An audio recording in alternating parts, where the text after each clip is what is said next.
A king gave a peasant girl an impossible challenge: arrive at his castle neither dressed nor naked, neither riding nor walking, neither by day nor by night. Nobody believed it could be done. Long ago, in a small kingdom surrounded by forests and rolling hills, there lived a poor peasant and his daughter. Their cottage was small. Their clothes were worn. And most days, they barely had enough to eat. But while the peasant possessed little wealth, his daughter possessed something far more valuable. She was remarkably clever. One morning, while plowing a field, the peasant's horse struck something hard beneath the earth.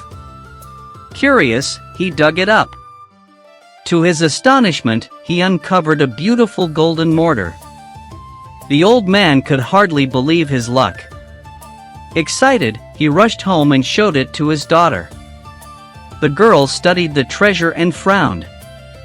"Father," she said, "if you take that to the king, he will ask where the pestle is." The peasant laughed. "But I found only the mortar." "It doesn't matter," she replied. "He will think you are hiding the rest." But the peasant was too excited to listen. The next morning, he carried the golden mortar to the royal palace. The king admired it greatly. Then, exactly as the girl had predicted, he asked, "Where is the pestle?" The peasant froze. I don't know, Your Majesty." "You found the mortar but not the pestle?" At once, the king accused him of stealing royal treasure.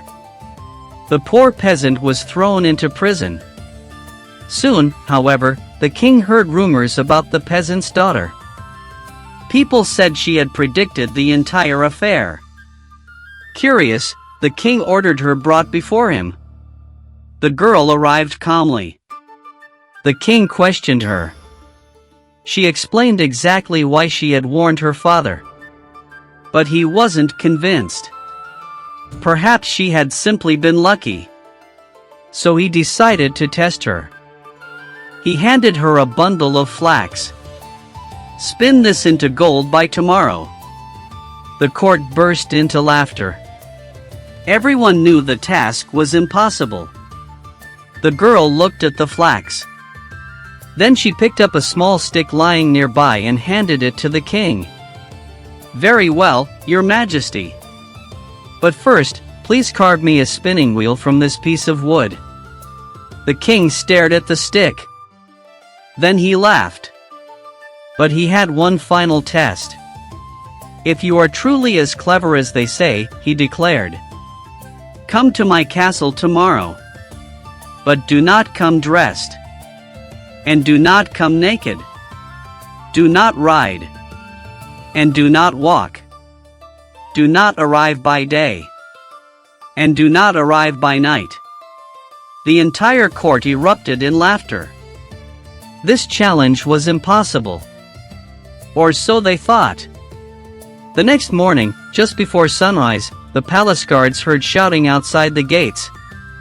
The king hurried to the courtyard. And there stood the peasant girl. She was wrapped in a fishing net. So she was neither dressed nor naked. She was being dragged behind a donkey. So she was neither riding nor walking. And she had arrived at dawn. So it was neither day nor night. The king could scarcely believe his eyes. She had fulfilled every condition perfectly. Never before had anyone outsmarted him so completely. In time, the king married the clever girl. And she became queen. For several years, they ruled happily together. Then one day, two farmers appeared before the throne. Between them stood a young foal. Both men claimed it belonged to them. The first farmer was wealthy. Everyone the second was poor. The king listened impatiently. Without much thought, he ruled in favor of the richer farmer. The poor farmer left heartbroken. The queen, however, knew the king had judged unfairly. Secretly, she called the poor man aside. The next morning, the king rode through the countryside. To his surprise, he saw the farmer spreading fishing nets across a dusty road. The king stopped. "What are you doing?" The farmer replied, "I am fishing, Your Majesty." The king laughed. "Fishing on a road? That's ridiculous." The farmer nodded. "Just as ridiculous as believing a foal belongs to anyone except the mare that gave birth to it." The king immediately understood.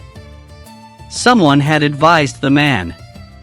When he learned that the queen had interfered, he became furious. "You have challenged my judgment. You must leave the palace." The queen lowered her head. "If I must go, I will go." The king softened slightly. "Because I still care for you, you may take with you the thing you love most." The queen agreed. That evening, she prepared a magnificent farewell feast. The king ate well. He drank deeply, cup after cup. Before long, he fell fast asleep. The queen quietly summoned her servants. Together, they carefully lifted the sleeping king into a carriage. Then she returned to her father's humble cottage. The next morning, the king awoke on a straw mattress. Confused, he looked around. "What is this place?" The queen smiled. "You told me I could take the thing I loved most." The king blinked. Then he understood. "You took me." "Of course," she replied. "You are the thing I love most in all the world." For a moment, the king said nothing. Then he burst into laughter. The king's anger vanished. He embraced his queen and brought her back to the palace. And from that day forward, whenever he faced a difficult problem, he sought her counsel first. For he had finally learned a lesson that every ruler should know. Wisdom is rarer than gold, and far more valuable. If you enjoy forgotten tales like this one, there are many more waiting to be rediscovered here in Whispering Kingdoms. Until next time, keep listening to the stories the world almost forgot.